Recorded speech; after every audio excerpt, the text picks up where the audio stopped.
ಪ್ರೀತಿಯ ಕೇಳುಗರಿಗೆ ನಮ್ಮ ಚಾನಲ್ಗೆ ಸ್ವಾಗತ. ನೀವು ನಮ್ಮ ಚಾನಲ್ಗೆ ಹೊಸಬರಾಗಿದ್ದರೆ ದಯವಿಟ್ಟು ಸಬ್ಸ್ಕ್ರೈಬ್ ಮಾಡಿಕೊಳ್ಳಿ. ಶಂಕರಪ್ಪನಿಗೆ ಇಬ್ಬರು ಹೆಣ್ಣು ಮಕ್ಕಳಿದ್ದರು. ಮನೆಯಲ್ಲಿ ಕಿತ್ತು ತಿನ್ನೋ ಬಡತನವಿತ್ತು. ರಸ್ತೆ ಪಕ್ಕದಲ್ಲಿ ಕುಳಿತುಕೊಂಡು ಹೂ ಮಾರಿ ಹೆಂಡತಿ ಮಕ್ಕಳನ್ನು ಆತ ಸಾಕುತ್ತಿದ್ದ. ಎಂದಿನ ದಿನದ ಹಾಗೆ ಆ ದಿನ ಕೂಡ ದೇವಸ್ಥಾನದ ಬಳಿ ಕುಳಿತುಕೊಂಡು ಹೂ ಮಾರುತ್ತಿದ್ದ. ಶಂಕರಪ್ಪನ ಬಳಿ ಬಂದು ಒಂದು ಕಾರ್ ನಿಲ್ಲುತ್ತದೆ. ಆ ಕಾರಿನಿಂದ 35ರಿಂದ 40 ವರ್ಷದ ಒಬ್ಬ ಮಹಿಳೆ ಬಂದು ಅವನ ಬಳಿ ಹೂವನ್ನು ತೆಗೆದುಕೊಳ್ಳುತ್ತಾಳೆ. ಆಕೆ ಆತನಿಗೆ ದುಡ್ಡು ಕೊಡುವಾಗ ಹೇಗೋ ಕೈ ಜಾರಿ ಹೂವಿನ ಬುಟ್ಟಿಯಲ್ಲಿ ಅವಳ ಕೈಯಲ್ಲಿದ್ದ ವಜ್ರದ ಉಂಗುರ ಆ ಹೂವಿನ ಬುಟ್ಟಿಯಲ್ಲಿ ಬಿದ್ದು ಹೋಗುತ್ತೆ. ಆದರೆ ಈ ವಿಷಯ ಶಂಕರಪ್ಪನವರಿಗೂ ಗೊತ್ತಿರುವುದಿಲ್ಲ. ಎಂದಿನ ಹಾಗೆ ಹೂ ಮಾರಿ ಸಂಜೆ ಅವರು ಮನೆಗೆ ಹೋಗ್ತಾರೆ. ಹೂವಿನ ಬುಟ್ಟಿಯಲ್ಲಿ ಮಿಕ್ಕಿರುವ ಹೂವನ್ನು ಶಂಕರಪ್ಪನ ಹೆಂಡತಿ ತೆಗೆದುಕೊಳ್ಳುವಾಗ ಅದರಲ್ಲಿ ವಜ್ರದ ಉಂಗುರ ಇರುವುದನ್ನು ನೋಡುತ್ತಾಳೆ. ತಕ್ಷಣವೇ ತನ್ನ ಗಂಡನ ಬಳಿ ಹೋಗಿ, ಇಲ್ಲಿ ನೋಡಿ, ಇದು ನೋಡೋದಕ್ಕೆ ವಜ್ರ ಅಂತ ಅನಿಸ್ತಿದೆ. ಈ ಬುಟ್ಟಿಗೆ ಹೇಗೆ ಬಂದಿದೆ ಗೊತ್ತಿಲ್ಲ. ಇದನ್ನು ಮಾರಿದರೆ ನಮ್ಮ ಕಷ್ಟ ಎಲ್ಲ ದೂರ ಆಗಬಹುದು. ನೋಡಿ, ಸ್ವಲ್ಪ ಯೋಚನೆ ಮಾಡಿ ಅಂದಾಗ ಶಂಕರಪ್ಪ ಉಂಗುರವನ್ನು ನೋಡಿ ಹೆಂಡತಿಯ ಬಳಿ ಹೇಳ್ತಾನೆ, ದೇವಸ್ಥಾನದ ಬಳಿ ಹೂ ತೆಗೆದುಕೊಳ್ಳುವುದಕ್ಕೆ ಯಾರೋ ಶ್ರೀಮಂತ ಮಹಿಳೆಯೊಬ್ಬರು ಬಂದಿದ್ದರು. ಬಹುಶಃ ಈ ಉಂಗುರ ಅವರದೇ ಇರಬಹುದು. ಇದನ್ನು ನಾವು ಇಟ್ಟುಕೊಳ್ಳುವುದು ಬೇಡ. ಅವರು ನಾಳೆ ಏನಾದರೂ ದೇವಸ್ಥಾನಕ್ಕೆ ಬರಬಹುದು. ನಾನು ಆಗ ಕೊಟ್ಟು ಬಿಡ್ತೀನಿ. ಬೇರೆಯವರ ವಸ್ತು ನಮಗೆ ಯಾಕೆ? ಇಷ್ಟೊಂದು ದುರಾಸೆ ನಮಗೆ ಬೇಡ ಎಂದು ಹೇಳಿ ತನ್ನ ಹೆಂಡತಿ ಬಳಿ ಇದ್ದ ಉಂಗುರವನ್ನು ತೆಗೆದುಕೊಂಡು ತಮ್ಮ ಜೇಬಿನಲ್ಲಿ ಇಟ್ಟುಕೊಂಡರು. ಮಾರನೇ ದಿನ ಆ ಮಹಿಳೆ ದೇವಸ್ಥಾನಕ್ಕೆ ಬಂದಾಗ ಅದನ್ನು ವಾಪಸ್ ಕೊಟ್ಟು ಬಿಡುತ್ತಾನೆ. ಎಂದಿನಂತೆ ಹೂ ಮಾರಿ ಸಂಜೆ ಮನೆಗೆ ಬರ್ತಾನೆ. ಮನೆಗೆ ಬಂದ ತಕ್ಷಣ ಅವನ ಇಬ್ಬರು ಹೆಣ್ಣು ಮಕ್ಕಳು ಓಡಿ ಬಂದು, ಅಪ್ಪ, ತಿನ್ನೋದಕ್ಕೆ ಏನು ತಂದಿಲ್ವಾ? ನನಗೆ ತುಂಬ ಹೊಟ್ಟೆ ಹಸಿತಾ ಇದೆ ಎಂದಾಗ ಶಂಕರಪ್ಪನ ಹೆಂಡತಿ ಹೇಳ್ತಾಳೆ, ಇದ್ದ ಅಕ್ಕಿಯನ್ನು ಬೆಳಿಗ್ಗೆ ಮಕ್ಕಳಿಗೆ ಮಾಡಿಕೊಟ್ಟೆ. ಮಕ್ಕಳು ಮಧ್ಯಾಹ್ನದಿಂದ ಏನೂ ತಿಂದಿಲ್ಲ. ಈಗಾಗಲೇ ಅಕ್ಕಪಕ್ಕದ ಮನೆಯವರ ಹತ್ರ ಎಲ್ಲ ಸಾಲ ಜಾಸ್ತಿಯಾಗಿದೆ. ಇನ್ನು ಯಾರು ಸಾಲ ಕೊಡ್ತಾರೆ ಹೇಳಿ? ಮಕ್ಕಳಿಗಾದರೂ ತಿನ್ನೋದಕ್ಕೆ ಏನಾದರೂ ಸ್ವಲ್ಪ ತರೋದಲ್ವಾ ಎಂದಾಗ ಶಂಕರಪ್ಪ ತನ್ನ ಬುಟ್ಟಿಯಿಂದ ಬನ್ನುಗಳ ಕವರ್ಗಳನ್ನು ಎತ್ತಿ ಹೆಂಡತಿ ಕೈಗೆ ಕೊಟ್ಟು, ನೋಡು ಲಕ್ಷ್ಮಿ, ಮಕ್ಕಳಿಗೆ ಈ ಬನ್ನನ್ನು ಕೊಡು. ಇವತ್ತು ಸರಿಯಾಗಿ ಏನು ವ್ಯಾಪಾರ ಆಗಲಿಲ್ಲ. ನಾನು ಏನು ಮಾಡಲಿ ಹೇಳು? ಆ ದೇವರಿಗೆ ನಮ್ಮ ಮೇಲೆ ಕರುಣೆನೇ ಬರ್ತಾ ಇಲ್ಲ. ನಾನು ಗೋವಿಂದಣ್ಣನ ಅಂಗಡಿಯಲ್ಲಿ ಹೋಗಿ ಸಾಲ ಕೇಳಿ ಅಕ್ಕಿ ತರ್ತೀನಿ. ಅಲ್ಲಿವರೆಗೂ ಇದನ್ನು ಮಕ್ಕಳಿಗೆ ತಿನ್ನಿಸು ಎಂದು ಹೇಳಿ ಪಕ್ಕದ ಅಂಗಡಿಗೆ ಹೋಗಿ ಸಾಲ ಕೇಳಿ ಅಕ್ಕಿಯನ್ನು ತರಲು ಅಂಗಡಿಯವರಲ್ಲಿ ಕೇಳಿದಾಗ ಅಂಗಡಿಯವನು ಕೂಡ ಕೊಡುವುದಿಲ್ಲ ಎಂದು ನಿರಾಕರಿಸಿ ಬಿಡುತ್ತಾನೆ. ಈಗಾಗಲೇ 300 ರೂಪಾಯಿ ಸಾಲ ಮಾಡಿ 1 ತಿಂಗಳಾಯಿತು. ಮೊದಲು ಅದನ್ನು ತೀರಿಸಿ ಆಮೇಲೆ ಸಾಲ ತೆಗೆದುಕೊಳ್ಳಿ ಎಂದು ಹೇಳುತ್ತಾನೆ. ಇತ್ತ ಬೇಸರದಿಂದ ಮನೆಗೆ ಬಂದ ಶಂಕರಪ್ಪ ಮತ್ತೆ ಮಾರನೇ ದಿನ ಹೂ ಮಾರಲು ಹೊರಟು ಹೋಗುತ್ತಾನೆ. ಅವನು ದುಡಿಯೋ ದುಡ್ಡಿನಿಂದ ಮನೆಯಲ್ಲಿದ್ದವರ ಹೊಟ್ಟೆ ಹೇಗೋ ತುಂಬುತ್ತಿತ್ತು. ಆದರೆ ಕಳೆದ 2 ದಿನಗಳಿಂದ ಅವನಿಗೆ ಸರಿಯಾಗಿ ವ್ಯಾಪಾರ ಆಗಿರಲಿಲ್ಲ. ಮುಂದೆ ಹೊಟ್ಟೆಪಾಡು ಹೇಗೆ ಅನ್ನೋ ಯೋಚನೆಯಲ್ಲಿ ದೇವಸ್ಥಾನದ ಬಳಿ ಬಂದು ಕುಳಿತ ಶಂಕರಪ್ಪ, ಅಪ್ಪ ಮಾದಪ್ಪ, ಇವತ್ತಾದರೂ ನನಗೆ ತಿನ್ನೋ ಊಟಕ್ಕೆ ಆಗುವಷ್ಟು ವ್ಯಾಪಾರ ಆಗಲಿ. ನನ್ನ ಮಕ್ಕಳೆಲ್ಲ ಉಪವಾಸ ಇದ್ದಾರೆ ಎಂದು ಆ ದೇವರಲ್ಲಿ ಕೇಳಿಕೊಳ್ಳುತ್ತಾ ಆ ದೇವಸ್ಥಾನಕ್ಕೆ ಬಂದವರ ಹತ್ತಿರ, ಅಮ್ಮ ಹೂ ತೆಗೆದುಕೊಳ್ಳಿ, ಅಕ್ಕ ಹೂ ತೆಗೆದುಕೊಳ್ಳಿ ಎಂದು ಬೇಡಿಕೊಳ್ಳಲು ಶುರು ಮಾಡಿದ. ಆದರೆ ಅವನ ದುರಾದೃಷ್ಟಕ್ಕೆ ಯಾರೊಬ್ಬರೂ ತೆಗೆದುಕೊಳ್ಳುವುದಕ್ಕೆ ಮುಂದೆ ಬರುವುದಿಲ್ಲ. ಇತ್ತ ಬೇಸರದಿಂದ ಮನೆಗೆ ಬಂದ ಶಂಕರಪ್ಪ ಮಾರನೇ ದಿನ ಮತ್ತೆ ಹೂ ಮಾರೋದಕ್ಕೆ ಹೋಗ್ತಾನೆ. ಆ ದಿನವೂ ಸಂಜೆಯ ತನಕ ವ್ಯಾಪಾರ ಆಗಿರಲಿಲ್ಲ. ಮಕ್ಕಳ ಹೊಟ್ಟೆಗೆ ಏನು ಹಾಕಲಿ ಎಂದು ಯೋಚಿಸುತ್ತಿರುವಾಗ ಅದೇ ಸಮಯಕ್ಕೆ 2 ದಿನದ ಮುಂಚೆ ಬಂದ ಆ ಮಹಿಳೆ ಮತ್ತೆ ಆ ದೇವಸ್ಥಾನಕ್ಕೆ ಬರುತ್ತಾಳೆ. ಶಂಕರಪ್ಪ ದೇವರ ಬಳಿ ಬೇಡಿಕೊಳ್ಳುತ್ತಿದ್ದನ್ನ ನೋಡುತ್ತಾಳೆ. ಅವನ ಪರಿಸ್ಥಿತಿ ಆಕೆಗೆ ಅರ್ಥವಾಗುತ್ತೆ. ಹಾಗಾಗಿ ಅವನ ಹತ್ತಿರ ಇದ್ದ ಹೂವನ್ನೆಲ್ಲ ತೆಗೆದುಕೊಂಡು ಅವರ ಕೈಗೆ 300 ರೂಪಾಯಿ ಕೊಡಲು ಹೋದಾಗ ಶಂಕರಪ್ಪ ಹೇಳ್ತಾನೆ, ನೋಡಿ ಅಮ್ಮ, ಇದರ ಬೆಲೆ ಕೇವಲ 150, ಇಷ್ಟು ದುಡ್ಡು ಬೇಡಮ್ಮ ಎಂದಾಗ ಅದಕ್ಕೆ ಆಕೆ ಹೇಳ್ತಾಳೆ, ನೋಡಿ, ನನ್ನನ್ನು ನಿಮ್ಮ ಮಗಳು ಅಂತ ತಿಳ್ಕೊಂಡಿಟ್ಕೊಳ್ಳಿ ಎಂದು ಹೇಳಿ ಆಕೆ ಅಲ್ಲಿಂದ ಹೊರಟು ಹೋಗ್ತಾಳೆ.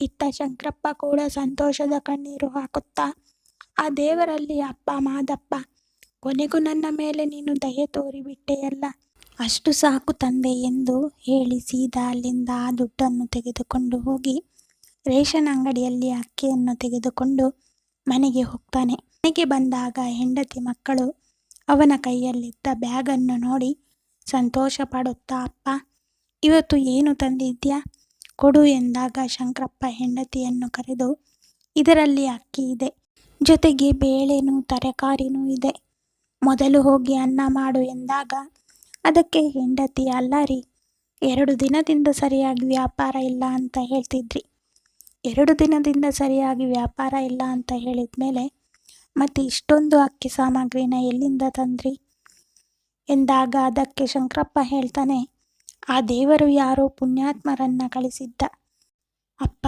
ದೇವರೇ ಅವರು ತಣ್ಣಗಿರಲಿ ಎಂದು ಹೇಳುತ್ತಾ, ಸರಿ ಸರಿ, ಈಗ ಬೇಗ ಹೋಗಿ ಅಡುಗೆ ಮಾಡು ಎಂದು ಹೇಳುತ್ತಾ ತನ್ನ 2 ಹೆಣ್ಣು ಮಕ್ಕಳನ್ನು ತನ್ನ ಬಳಿ ಕೂರಿಸಿಕೊಂಡು ಮುದ್ದಾಡುತ್ತಾ, ಅಮ್ಮ ಊಟ ಕೊಡ್ತಾಳೆ, ಹೊಟ್ಟೆ ತುಂಬ ಊಟ ಮಾಡಿ ಎನ್ನುತ್ತಾ ಮನಸ್ಸಲ್ಲಿ ಎಷ್ಟೇ ನೋವಿದ್ದರೂ ತೋರಿಸಿಕೊಳ್ಳದೆ ಅವರ ಜೊತೆ ಆಟವಾಡುತ್ತಾನೆ. ಇತ್ತ ಹೆಂಡತಿ ಬೇಗ ಬೇಗ ಅಡುಗೆ ಮಾಡಿ ಗಂಡ ಹಾಗೂ ಮಕ್ಕಳ ಜೊತೆ ಕುಳಿತು ಅವಳು ಸಂತೋಷದಿಂದ ಹೊಟ್ಟೆ ತುಂಬ ಊಟ ಮಾಡುತ್ತಾರೆ. ಹೇಗೂ ಶಂಕರಪ್ಪ 2-3 ದಿನಕ್ಕೆ ಆಗುವಷ್ಟು ಅಡುಗೆ ಸಾಮಗ್ರಿಯನ್ನು ತಂದಿರುತ್ತಾನೆ. ಹಾಗಾಗಿ ಅವನಿಗೆ 2-3 ದಿನದ ಊಟದ ಚಿಂತೆ ಇರುವುದಿಲ್ಲ. ಎಂದಿನ ದಿನದ ಹಾಗೆ ಮಾರನೇ ದಿನ ಶಂಕರಪ್ಪ ಹೂ ಮಾರಲು ಹೊರಟು ಹೋಗುತ್ತಾನೆ. ವ್ಯಾಪಾರ ಮಾಡಿಕೊಂಡು ಸಂಜೆ ಮನೆಗೆ ಬರುವಾಗ ಆ ಮಹಿಳೆ ಅವರ ಮುಂದೆ ಬಂದು ಕಾರನ್ನು ನಿಲ್ಲಿಸಿ ಅವರಿಗೆ ಸಾಮಾನುಗಳಿಂದ ತುಂಬಿರುವ ಒಂದು ಮೂಟೆಯನ್ನು ತಂದು ಶಂಕರಪ್ಪನ ಕೈಗೆ ಕೊಟ್ಟು, ಇದನ್ನು ಬೇಡ ಅಂತ ಹೇಳ್ತೇನೆ, ಇಟ್ಕೊಳ್ಳಿ, ಇದರಲ್ಲಿ ರೇಷನ್ ಇದೆ ಎಂದು ಹೇಳಿ ಅವರು ಅಲ್ಲಿಂದ ಹೊರಟು ಹೋಗ್ತಾರೆ. ಇತ್ತ ಕಿತ್ತು ತಿನ್ನೋ ಬಡತನದಲ್ಲಿದ್ದ ಶಂಕರಪ್ಪನಿಗೆ ಇದು ಆ ದೇವರು ಕೊಟ್ಟ ವರ ಅನ್ನೋ ಹಾಗೆ ಅನಿಸುತ್ತಿತ್ತು. ಸಂತೋಷದಿಂದ ಆ ಮೂಟೆಯನ್ನು ಎತ್ತಿಕೊಂಡು ಮನೆಗೆ ಬರ್ತಾನೆ. ಆದರೆ ಅಂದು ಮನೆಗೆ ಬಂದಾಗ ಶಂಕರಪ್ಪನಿಗೆ ತನ್ನ ಮಗಳು ಹೊರಗಡೆ ಆಟವಾಡುತ್ತಿದ್ದಾಗ ಗಾಡಿ ಒಂದಕ್ಕೆ ಅಡ್ಡ ಹೋಗಿ ಚಿಕ್ಕದಾದ ಒಂದು ಆಕ್ಸಿಡೆಂಟ್ ಆಗಿರುತ್ತೆ. ಅದರಿಂದಾಗಿ ಅವಳಿಗೆ ತಲೆ ಹಾಗೂ ಕಾಲಿಗೆ ಗಾಯ ಆಗಿರುತ್ತೆ. ಆದರೆ ಅವರ ದುರಾದೃಷ್ಟ, ಅವರ ಬಳಿ 1 ಪೈಸೆ ಕೂಡ ಇರೋದಿಲ್ಲ.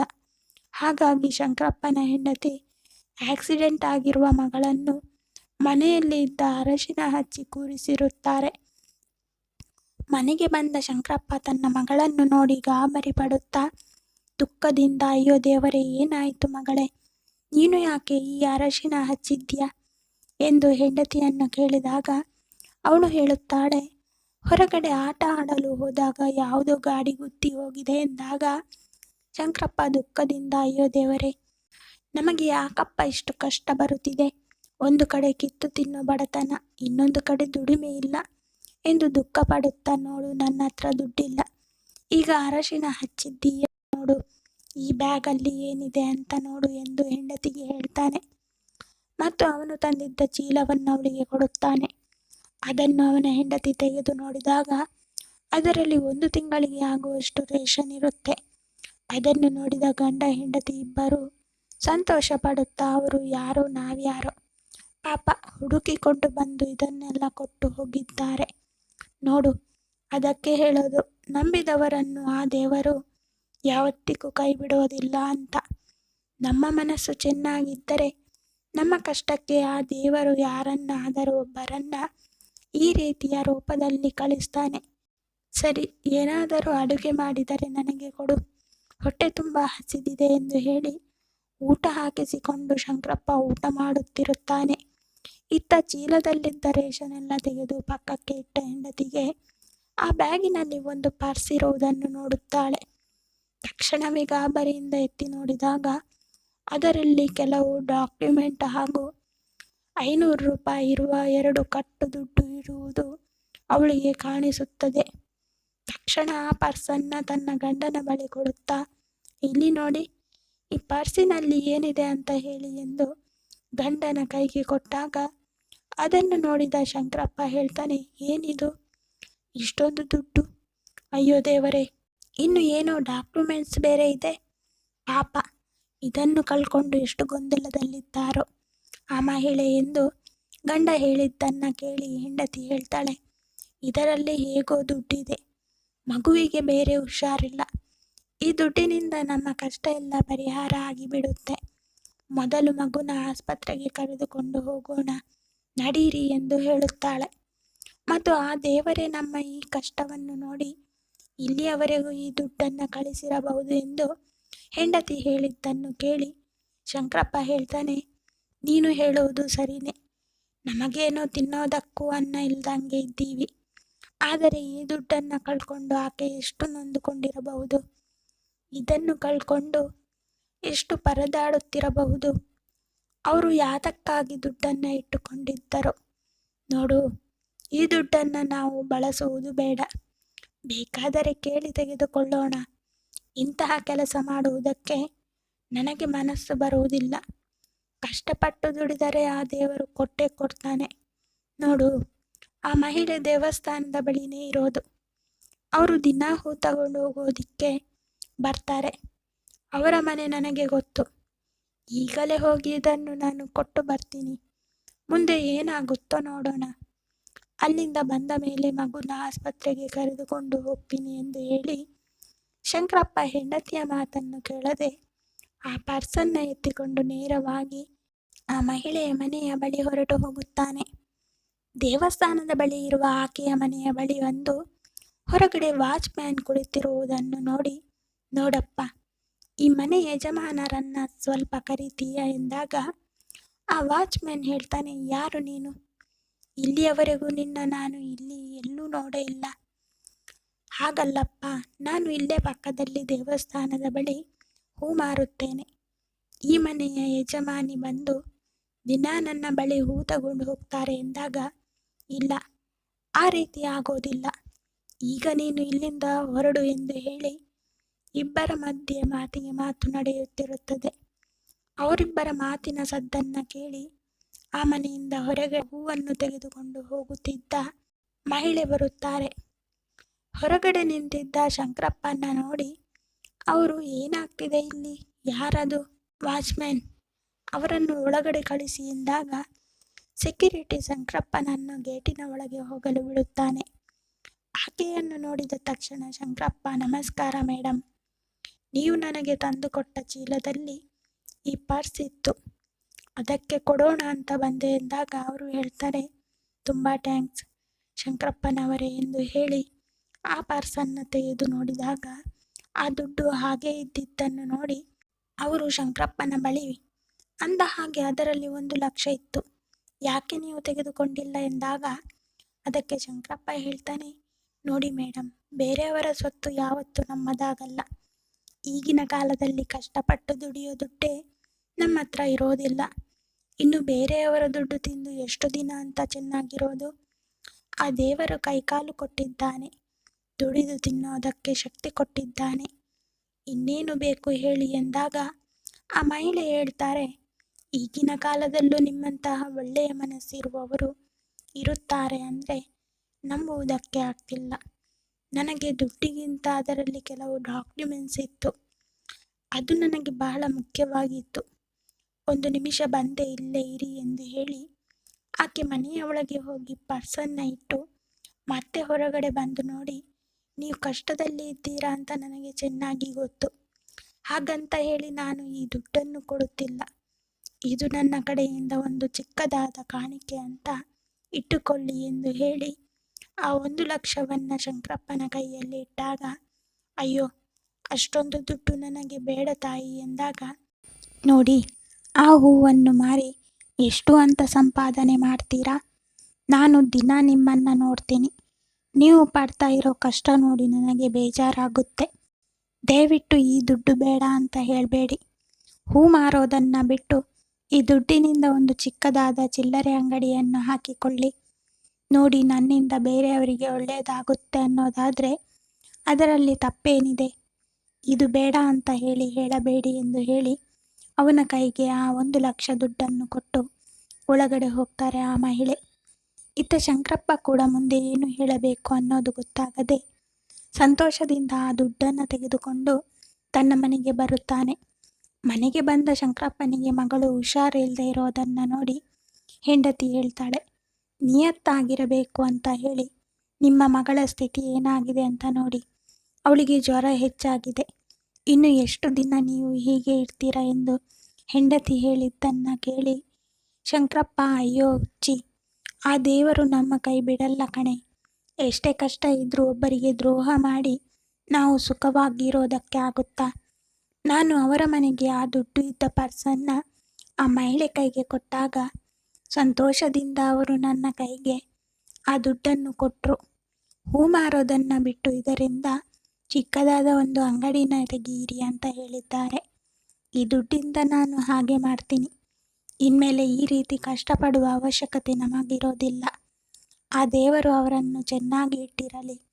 ನಾನು ಯಾವತ್ತಿಗೂ ಅವರಿಗೆ ಚಿರಋಣಿಯಾಗಿರುತ್ತೇನೆ ಎಂದು ಹೇಳಿ ಗಂಡ ಹೆಂಡತಿ ಇಬ್ಬರು ಸಂತೋಷ ಪಡುತ್ತಾ ಮಗಳನ್ನು ಆಸ್ಪತ್ರೆಗೆ ಕರೆದುಕೊಂಡು ಹೋಗಿ ಔಷಧಿಯನ್ನು ಕೊಡಿಸಿ ಮತ್ತೆ ಮನೆಗೆ ಕರೆದುಕೊಂಡು ಬಂದರು.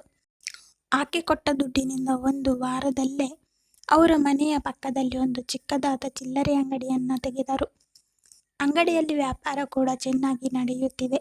ಈಗ ಆ ಕುಟುಂಬ ತುಂಬ ನೆಮ್ಮದಿಯಿಂದ ಜೀವನ ಸಾಗಿಸುತ್ತಿದೆ. ಧನ್ಯವಾದಗಳು. ಈ ಕತೆ ಇಷ್ಟ ಆಗಿದ್ದರೆ ಲೈಕ್ ಮಾಡಿ, ಶೇರ್ ಮಾಡಿ. ಇದೇ ತರಹದ ಕತೆಗಳಿಗೆ ನಮ್ಮ ಚಾನಲನ್ನು ಸಬ್ಸ್ಕ್ರೈಬ್ ಮಾಡಿಕೊಳ್ಳಿ.